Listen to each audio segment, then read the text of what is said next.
நீங்க ஜெபிக்கிறவர்களா இருந்தீங்க அப்படின்னா கண்டிப்பா நீங்க வேலை பார்க்க ஸ்தலத்திலும் எல்லா இடத்திலும் உங்களுக்கு எதிரிகள் எழும்புவார்கள். பிசாசு உங்களை சமாதானமா இருக்க விட மாட்டான்.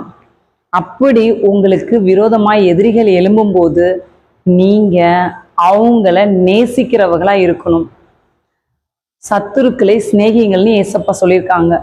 நீங்க அவங்கள நேசித்து அவங்க கூட சேர்ந்து போட்டோ எடுத்து அப்படி நீங்க சந்தோஷமா இருக்கும்போது அவங்க உங்களை பார்த்து அவங்க மாறிடுவாங்க.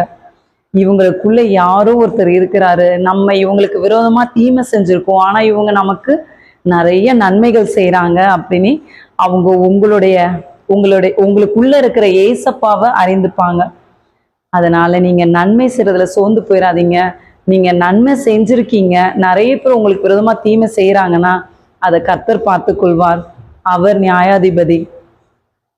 அவர் உங்கள் வழக்கில் நியாயம் செய்வார். கர்த்தர் உங்களை ஆசீர்வதிப்பாராங்க. ஆமென்.